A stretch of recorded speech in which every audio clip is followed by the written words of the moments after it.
Yan, napakaganda ng ating mga naging talakayan ngayon. Attorney, medyo mabibitin tayo sa oras. Meron pa sana tayong mga balita pero dako na po tayo sa ating mga text messages. Ito po, Attorney, para sa ating message mula kay Cosmo.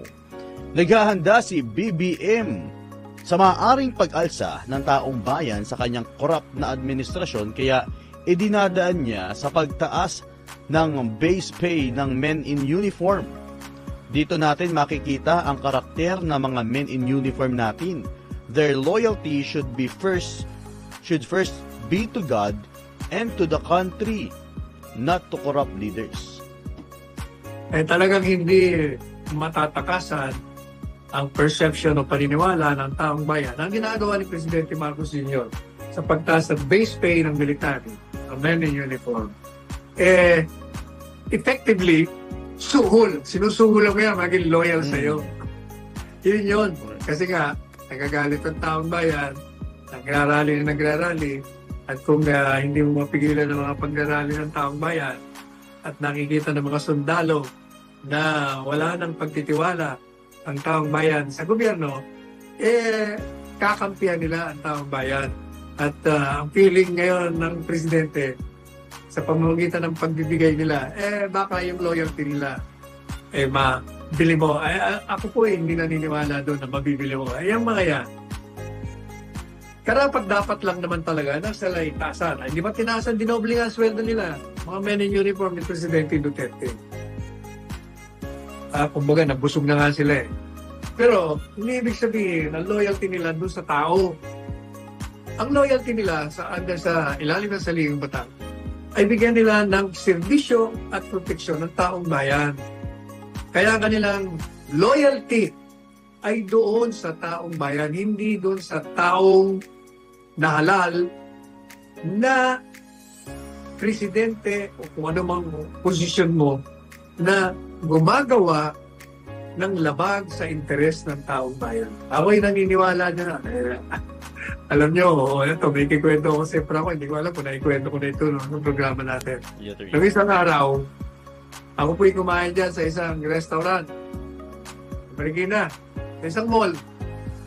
May pagdating ko doon sa restaurant, mayroong isang hapag sa lamesa. Kumakain sila. Binila ko mga 11 babae. Yung isa may naka-uniform na pulis at isang lalaki. Noong ako'y kumakain, napapansin ko na nagbubulungan sila. Siguro nakilala ako. Noong ako'y matapos, yung lalaki lumapit sa akin, "Sir, pwede mo ba kaming magpa-picture sa inyo?"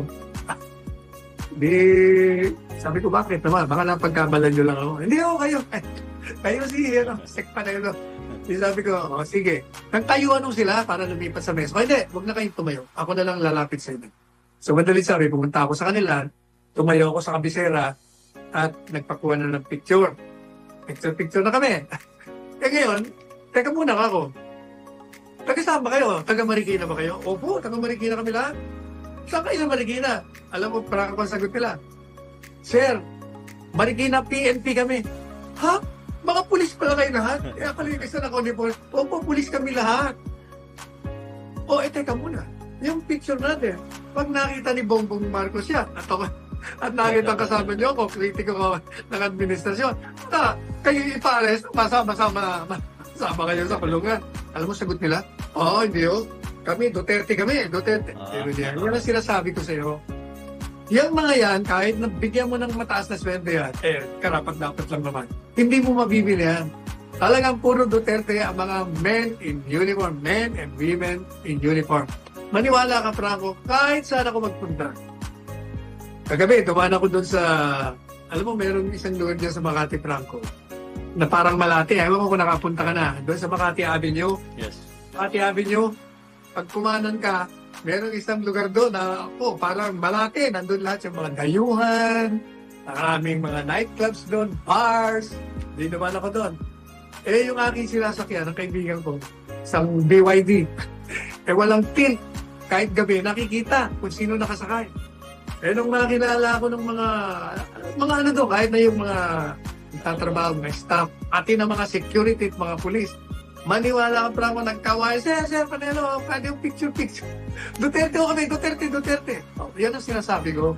Hindi nyo mabibili kahit anong gawin nyo. Kaya, tanggapin nyo ang pagtaas ng sahod nyo. Pero gawin nyo ang iyong tungkulin sa ilalim ng saligang batas. Kayo ang protektor ng sambayanang Pilipinas.